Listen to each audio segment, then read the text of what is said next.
चलो यार गाइस, अच्छे से ध्यान दे देना। 11th standard book keeping accountancy की side CS Harish Matharia only lecture के इस प्लेटफॉर्म पे आप सभी का हार्दिक स्वागत है।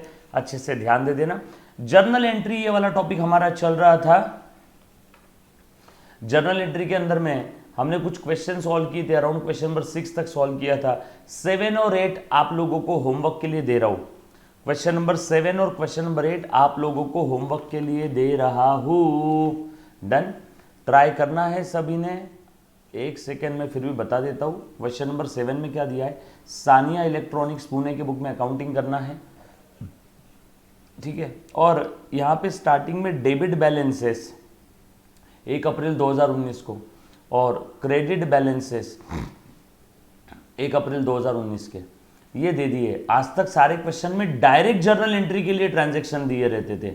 इस बार स्टार्टिंग में बैलेंसेस भी दिए हैं। बस इतना ही नया है, ये बैलेंसेस के बाद जो भी ट्रांजैक्शंस दिए उसकी आप लोगों ने डायरेक्टली क्या करना है, एंट्री करना है। डन, यहाँ तक सबको सारी चीज़ समझ में आई है क्या? आ जाओ। सानिया क्या दिया है इसके अंदर में? अब ये बैलेंसेस के साथ कैसे डील करना मैं इसके बारे में आपको बता देता हूँ। सबसे पहले इन्होंने डेबिट और क्रेडिट बैलेंसेस दे दिए बेटा, तो इन बैलेंसेस का क्या करना है वो एक बार समझ लो। देखो मैं यहां लिख करके बता रहा हूं, थोड़ा सा जगह बना लेता हूं। आपने लिखना है बेटा क्वेश्चन नंबर 7 और अपने नोट्स का पेज नंबर है 3.13। ये आप आपके नोटबुक में लिखोगे ऐसे, क्वेश्चन नंबर 7 और इसका रेफरेंस 3.13। फिर ऐसा लिखना, in the books of Sania electronics Pune, और फिर आप लिखोगे जर्नल एंट्रीज।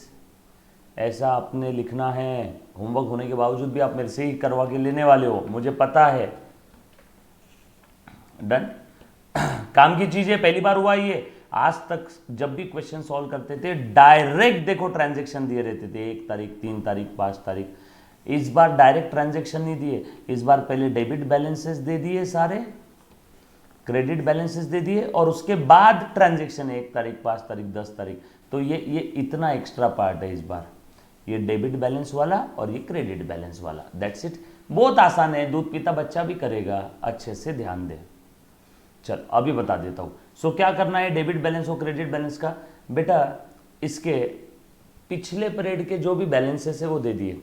अरे बाबा, जैसे आपने कल दुकान खोली, सुबह सुबह ओपनिंग, दिन भर दुकान में धंधा किया, और शाम में दुकान के अंदर में जब दुकान क्लोज कर रहे थे तब कैश थी 10,000 रुपये।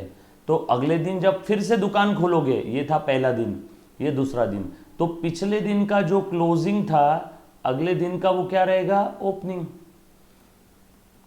फिर से दिन भर दुकानदारी करोगे, आज कैश हमारे पास थी 20,000 रुपये समझ लो। फिर जब तीसरे दिन दुकान खोलोगे तो पिछले दिन का जो क्लोजिंग था वो अगले दिन का क्या रहेगा, ओपनिंग।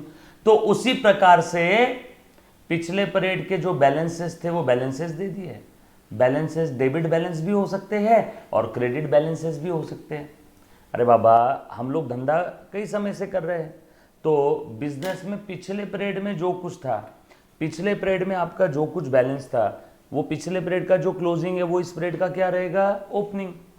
पिछले पीरियड का जो क्लोजिंग है वो इस पीरियड का क्या रहेगा, ओपनिंग। यस और नो, ये बात समझ आई क्या सभी को? यहां तक किसी बच्चे को अगर कोई डाउट है तो पूछो, ये सारी चीजें क्लियर है।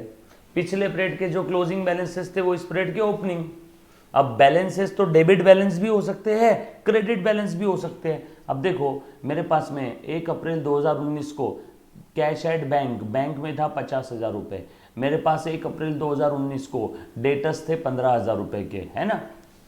मेरे पास 1 अप्रैल 2019 को स्टॉक माल पड़ा हुआ था 35,000 का। मेरे पास 1 अप्रैल 2019 को प्लांट एंड मशीनरी पड़ी थी 1 लाख की। मेरे पास 1 अप्रैल 2019 को क्रेडिट बैलेंस में क्रेडिटर्स का था वर्षा 10,000। मेरे पास 1 अप्रैल 2019 को बैंक लोन था 40,000 का। मेरे पास 1 अप्रैल 2019 को, बस ये इतने बैलेंसेस थे। 1 अप्रैल का, ये अप्रैल महीने का ट्रांजैक्शन है, तो पिछला महीना जो था मार्च, तो मार्च के जो क्लोजिंग बैलेंसेस थे, कुछ डेबिट बैलेंसेस थे, कुछ क्रेडिट बैलेंसेस थे, तो मार्च के जो क्लोजिंग बैलेंस थे वो अप्रैल के क्या बन जाएंगे, ओपनिंग बैलेंसेस। तो बस ये वो ही डेबिट और क्रेडिट बैलेंस हमें दिए है। ये बात समझ में आई तो हाँ बोलो, नहीं समझी तो वापस पूछो, एनीबॉडी। क्लियर? मार्च महीने के एंडिंग में बैंक में कितनी कैश पड़ी थी, 50,000। तो 1 अप्रैल को 31 मार्च को रात को बैंक में थी 50,000। 1 अप्रैल को सुबह कितनी रहेगी, 50। सर रात को निकाला होगा तो कम हो जाएगी। क्लियर? डन? ये बात क्लियर है, सब लोग साथ में है। चलो आगे, डन। चल आ जाओ, एक बार फिर से बता देता हूं, फिर भी अगर कुछ बच्चों को डाउट होगा। एक बच्चे ने बोला सर नहीं समझा, वापस ध्यान दे बेटा। 31 मार्च को जब तूने दुकान बंद किया तब उस समय तेरे बैंक में बैलेंस था, कैश थी, बैंक में था 10 रुपए, कैश थी 5 रुपए। तो 1 अप्रैल को जब दुकान खोलेगा तो ओपनिंग बैलेंस ये बैंक का कितना था, जो पिछला क्लोजिंग था वो इस बार का ओपनिंग। छोड़ना, कल रात को मम्मी ने किचन में डब्बे में रोटियां बना के रखी थी 10, उसमें से तू खा गया 4, तो कल रात को बची थी 6। कल का जो क्लोजिंग था, सुबह जब डब्बा खोलेगा तो उसमें कितनी रहेगी, 6। अगले दिन का ओपनिंग, पिछले पीरियड का क्लोजिंग, मतलब इस पीरियड का ओपनिंग। तो 1 अप्रैल को, मार्च महीना खत्म हो गया, आप अभी 1 अप्रैल को यहां पे खड़े हो। सो 1 अप्रैल को आपके पास में कितना क्या क्या बैलेंस था, बैंक में बैलेंस था 50,000, डेटर थे 15,000 के, माल था, स्टॉक था 35,000 का, प्लांट एंड मशीनरी थी 1 लाख की, क्रेडिट बैलेंसेस भी थे 1 अप्रैल को, कुछ क्रेडिटर्स थे, वर्षा को देना था 10,000 1 अप्रैल को, 1 अप्रैल को बैंक लोन था 40,000 का, है ना? अभी क्लियर है? सौगंध है आपको आपके चाहने वाले की, समझ में आए तो हाँ बोलो लाइव बैच वाले, नहीं समझा तो वापस पूछो। क्लियर? डन? चलो आगे, चल आ जाओ। सो अब ये बैलेंसेस का क्या करना है सर, बता देता हूं, समझ लो। ओपनिंग बैलेंसेस हमारे पास आ गए। अब इन बैलेंसेस का देखो मैं क्या कर रहा हूं। अब अप्रैल मंथ के लिए मैं जर्नल एंट्रीज कर रहा हूं। तो आज तक क्या होता था, डायरेक्ट एंट्रीज होती थी। इस बार ये देखो डायरेक्ट एंट्री शुरू हो गई, ट्रांजैक्शन। इस बार क्या हुआ, ट्रांजैक्शन बाद में दिए हैं, पहले डेबिट बैलेंस और क्रेडिट बैलेंस दिए। तो पहले इन दोनों की एक एंट्री होने वाली है, अभी के अभी। कैसे? अभी के अभी। आजा मुन्ना, जीवन का सबसे बड़ी बात आपको बताने वाला हूं 10-5 मिनट के अंदर में। यस और नो? कितने मिनट सर?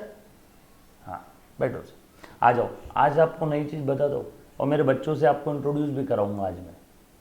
आज बच्चों आपके जीवन में वो रोशनी आने वाली है, नहीं है वो इंसान, रोशनी आने वाली मतलब कोई लड़की नहीं आएगी, बट आपका मतलब आज माइंड हिल जाएगा पूरा, ऐसे इंसान से मिलवाने वाला हूँ। बरोबर है? जैसी आपको ये ट्रांजैक्शन की एंट्री बता देता हूँ। सो कमर कस लो और ऐसे बैठना, जो भी नॉलेज मिले ले लेना। डन? बहुत ही खतरनाक इंसान है, उनके बारे में मतलब मेरे पास बोलने के लिए शब्द कम है। वो जब डायरेक्टली आपके सामने आएंगे डेफिनेटली आप बोलोगे कि सर आज का दिन बन गया। ये सॉरी, चल फटाफट से पहले एक बार इतना ये एंट्री समझ लेते। सो ध्यान देना, यहाँ पे डेबिट बैलेंस दिया है बेटा 1 अप्रैल 2019 का, है ना? ये मार्च महीने के जो क्लोजिंग थे वो अप्रैल के ओपनिंग बन गए। अब देखो बेटा मेरे पास में क्या क्या है, बैंक में पड़े थे 50,000। सो 1 अप्रैल को ओपनिंग बैलेंस की मैं एंट्री कर रहा हूँ, है ना? फॉर्मेट आप लोगों ने लिखना है प्रॉपरली। ये देखो मैंने लिख दिया, bank account will be debited 50,000 रुपए। बरोबर? डेटर्स मेरे पास कितने के थे सर? आपने डेबिट क्यों किया इसको? अरे बाबा डेबिट बैलेंस है, पिछले महीने का जो क्लोजिंग डेबिट बैलेंस था इस महीने का ओपनिंग डेबिट बैलेंस है। डेबिट बैलेंस को इस मंथ में लेके आ रहे, डेबिट बैलेंस को इस मंथ में लेके आ रहे, तो डेबिट ही करना पड़ेगा ना। बरोबर है? सो यहां पे लिख लेता हूं, debtors account will be debited. कितने के डेटर्स थे? 15,000 रुपए के। Stock of goods account will be debited. कितने का स्टॉक था? 35,000 रुपए का। मशीनरी कितने की थी? 1 लाख की। बाप रे बाप, बहुत ही महंगी मशीन लेके आ रहे हैं, तो 1 लाख रुपए की मशीन थी इसके पास। डन? ये आगे सारे डेबिट बैलेंसेस। और क्रेडिट बैलेंसेस क्या क्या है? क्रेडिटर्स थे, वर्षा को देना था ऑलरेडी, वर्षा को पैसा देना है, क्रेडिटर है, क्रेडिट बैलेंस है, देखो क्रेडिट कर रहा हूं, कहीं भी किसी को कोई चीज़ में डाउट है तो प्लीज़ एक बार अभी के अभी पूछना। बैंक लोन, बैंक से लोन लिया हुआ था, कितने का? 40,000 रुपये का।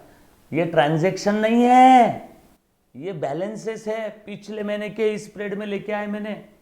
और बैंक लोन के बाद और क्या बेटा? बस इतना ही है। अब बताओ यहाँ पे डेबिट की टोटल कितनी हो रही है और क्रेडिट की टोटल कितनी हो रही है, और डिफरेंस क्या रहेगा? एनीबॉडी?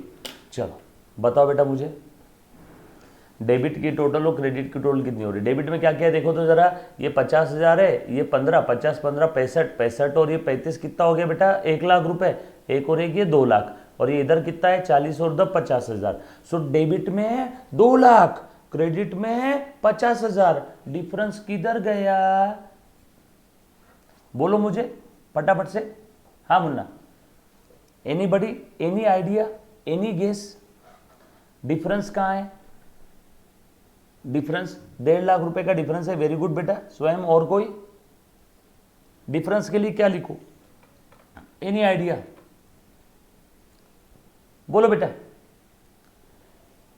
असेट्स दिया है, लाइबिलिटी दिया है। बचपन में मैंने पढ़ाया था, asset minus liabilities is equal to capital.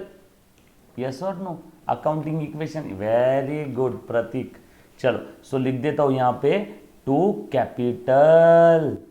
बचा हुआ ओनर का है 1,50,000 रुपए। ये असेट्स है, ये लाइबिलिटीज है। Asset minus liabilities equal to capital. Narration लिखेंगे सब लोग। Opening balances were brought down, BROUGHT, brought DOWN, down. ठीक है, लिख लिया सभी ने फटाफट से? ये थी नई चीज, दैट्स इट, गेम ओवर। ये था नया जो आपने आज तक नहीं देखा। यहां से आगे अब देखो, ये सारे ट्रांजेक्शन है। Purchase goods worth ₹90,000 from Kangana at 12% GST and amount paid by cheque. इसकी एंट्री क्या रहेगी रे बेटा? परचेज अकाउंट डेबिट, बरोबर है। Input CGST, input SGST, account debit, account debit. 90,000 का माल था, सो परचेज 90,000 रुपए, और ये 12% GST है। 12% 90,000 का 10,800। आधा सेंट्रल खा लेगी, आधा स्टेट खा लेगी। 10,800 का आधा, 5,400, 5,400, और अमाउंट पे कर दिया चेक से, सो टू बैंक अकाउंट। कुछ याद आया क्या? ऐसे कम से कम हमने 100 बार किया बेटा। क्लियर है? क्या कर पाओगे ये आगे का ट्रांजेक्शन? क्या मैं आपके भरोसे रह सकता हूं? पक्का कर पाओगे कि नहीं कर पाओगे? क्लियर है? डन? वाह, ग्रेट ग्रेट ग्रेट, बहुत बढ़िया बहुत बढ़िया बेटा। चलो ओके, सो समय आ गया है उस महान इंसान से आपको मिलवाने का। सो दिल थाम के बैठिएगा। और जो कोई भी बच्चा ये लेक्चर रिकॉर्डेड देख रहा है बेटा, है ना, आपने भी बहुत अच्छे से इस चीज़ को ध्यान में रखना है। जिस इंसान से मैं अभी मिलवाने वाला हूँ, उनका नाम है CACS विजय साडा। मेरा बड़ा ही अच्छा दोस्त है, परम मित्र। अभी से नहीं, पिछले करीब करीब 18 सालों से, है ना। वो भी विदर्भ से है, मैं भी विदर्भ से हूँ। हमारा कॉमर्स का और CA का जर्नी हमने साथ में ख़त्म किया, CS भी साथ में किया है। वो टैक्सेशन सब्जेक्ट पढ़ाते हैं, है ना। टैक्स बोलती है अच्छे अच्छे लोगों की फट जाती है, बराबर है। और अपन के हिसाब किताब वाले अपन अकाउंट्स पढ़ाते हैं। सर वो टैक्सेशन सब्जेक्ट कहाँ पे पढ़ाते हैं बेटा? सब जगह पे, CA CSE में। जहाँ पे टैक्स आ गया तो हमारे लिए वो टैक्स मन है ना। सो मैं उस इंसान को ज़रूर बुलाना चाहूँगा। प्लीज़ प्लीज़, वो जो भी बोलेंगे ना, वो सारी चीज़ों को आपने तहे दिल से सुनना और समझना, है ना। छोटी बात भी जो बोलने वाले वो लिख करके रख लेना, है ना। मतलब काफ़ी कम बार ऐसा मौका मिलता है कि मतलब वो फ्री रहे, मैं बिजी रहूँ, कभी मैं बिजी रहता हूँ, कभी वो फ्री रहते, तो काफ़ी कम बार ऐसा रहता है दोनों फ्री रहते। कभी वो आगे, आज मूड भी था, बच्चों से बात करवा देता हूँ। सो सर प्लीज़, विजय साडा सर, प्लीज़ सर एक बार आइए। Welcome sir. सर मतलब ये सर हमारे 11th के बच्चे हैं, 11th की हमारी जो बैच है हमने ऑड टाइम पे शुरू की। बच्चे काफ़ी कम हैं लेकिन सर सारे होनहार बच्चे, मतलब सर ये सब बच्चों के अंदर में सीए करने की क्षमता है सर इनके अंदर में। महाराष्ट्र से ही है काफ़ी सारे बच्चे, मतलब सातारा, सांगली, कोल्हापुर, पुणे, नागपुर, है ना, आसपास के सारे बच्चे हैं और काफ़ी मेहनती है काफ़ी सर। मतलब अपन ने कभी सोचा था कि सर 11th स्टैंडर्ड में अपन ऐसे ऑनलाइन क्लास करेंगे, सवाल ही नहीं, है ना। और एक और बात बता देता हूँ, सीएस कोर्स जब हमने किया था सीए के साथ साथ में था, सीए सीएस साथ में, हम दोनों एबीसी चौक गए। एबीसी पुणे में काप्पा बलवंत चौक है जहाँ पे किताबों का मार्केट है। जो अकोला वाले बच्चे हैं ना, अकोला का चूचू मार्केट यानी हमारा एबीसी, अकोला में चूचू मार्केट है, चिव चिव बाजार किताबों का, यहाँ पे एबीसी है। तो एक ही किताब लाने का और उसको आधा आधा कट करके पढ़ते थे। ये चैप्टर तू 28 चैप्टर है, पहले 14 चैप्टर तू पढ़, मैं बाद के 14 पढ़ता, बाद में फिर तू अल्टी पल्टी करके पढ़ ले, और पेपर देने जाते थे। तो सर मैं सर के हाथ में माइक दूंगा, सर एक 2 मिनट प्लीज़ मेरे बच्चों को अच्छा गाइड करो। और सर ये बच्चे आगे जा कर के ना सर मतलब ये तोड़ फोड़ देंगे मार्केट। और ये सब बच्चों के अंदर कैपेसिटी ऑनलाइन क्लास अटेंड कर रहे हैं यार पूरी शिद्दत के साथ। ये लो sir. Thank you so much sir. यार बच्चों, बस एक बात बोलूँगा आप लोगों को कि अभी तुम्हारी शुरुआत हुई है इस कॉमर्स में, ठीक है, सभी कॉमर्स के स्टूडेंट, ठीक है। मैं आपको एक बात बता दूं, कॉमर्स स्टूडेंट होने का सबसे बड़ा बेनिफिट क्या है। कॉमर्स स्टूडेंट नवाब आदमी होता है। कौन होता है? नवाब आदमी होता है। पूछो कैसे नवाब होता है, जल्दी से कमेंट करके पूछो नवाब कैसे होता है। आपको हरीश सर की लैंग्वेज में बताऊंगा कि कॉमर्स स्टूडेंट नवाब आदमी होता है। जल्दी से, मुझे कमेंट नहीं दिख रहा अभी, जल्दी से पूछो कैसे। हाँ, ये प्यार से पूछा इन्होंने कैसे। कॉमर्स स्टूडेंट नवाब होता है, जेब में पैसे हो ना हो पर अकाउंट्स में पहली एंट्री पास करता है। Capital introduce 1 lakh rupees. आया कहाँ से ये बात नहीं बताया जाता।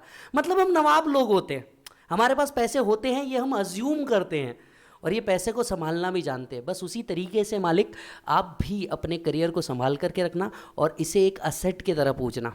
बात समझ में आ रही है? हम लोग नवाब लोग होते हैं। और हाँ, जब भी पढ़ो, चाहे तुम इसके आगे 12th करोगे, उसके आगे तुम सीए सीएस सीए में जो करना है वो करोगे, कॉमर्स के अंदर में अलग अलग फील्ड के अंदर में जाओगे, पर जीवन भर के लिए मेरी एक बात बिल्कुल गांठ बांध के रख लेना। जो भी, मतलब ये अभी उनके उस पर है, जो भी आप करना चाहते हैं, मेरी एक बात को जीवन में गांठ बांध के रख लेना। जहां आप पढ़ रहे हो वहां लिख के रख लेना, पढ़ो तो हद कर दो वरना प्रोग्राम रद्द कर दो। पढ़ो तो हद कर दो वरना प्रोग्राम रद्द कर दो। सीधी सी बात है। करना है तो तगड़े से करना है, अच्छे से करना है, और नहीं तो फिर नहीं करना है। बात समझ में आई? So thank you so much, all the best to all of you, take care, bye bye. Thank you so much sir, thank you so much sir. बच्चों बात समझ के रखना, और सर जब भी कोई चीज़ बोलते ना तो सर ने हर वो चीज़ एक्सपीरियंस की है, और उसमें की काफ़ी सारी चीज़ें तो हम दोनों ने साथ में एक्सपीरियंस की है, मतलब काफ़ी सारी चीज़ें साथ में एक्सपीरियंस की है। और देखो जीवन में सबसे आसान काम जो होता है ना वो पढ़ाई करना होता है बेटा। ये ऑलरेडी आपको बताया है, क्योंकि यहाँ पे है ना आपके ऊपर कोई बैठा है ना आपको कोई कुछ पूछने वाला है, मस्त फैन एसी में बैठ के पढ़ना है। पॉकेट मनी मम्मी पापा दे रहे हैं, पापा ने फीस पे कर दिया है ना, गोल्डन पीरियड है। सो अच्छे से पढ़ाई करो, है ना। तो एक मैं अभी सर के साथ में मीटिंग निपटा लेता हूँ, तब तक आपने क्या करना है, ये वाला क्वेश्चन सॉल्व करना है, ये वाला और 8वां वाला, ये दोनों भी क्वेश्चन आपने सॉल्व करना है। उसके बाद हम लोग नेक्स्ट लेक्चर के अंदर में फिर से रिज्यूम करेंगे। सर आए हैं काफ़ी दूर से स्पेसिफिकली एक मुद्दे के लिए, तो डिस्कस करता हूँ। 7वां 8वां क्वेश्चन सॉल्व करके मुझे ग्रुप पे भेजना है। Done. Thank you very much, love you all, take care, bye. लेकिन विजय सर ने जो अभी बात बोली ध्यान रखना, और इनके बारे में जानना है बस गूगल करके देखना, CA विजय सारडा, SARDA। आपको इनके बारे में यूट्यूब पे गूगल पे काफ़ी सारी चीज़ें मिल जाएंगी, है ना। चलो, और हाँ भूलना मत 7वां 8वां क्वेश्चन चेक कर रहा हूँ। थैंक यू बेटा, थैंक यू।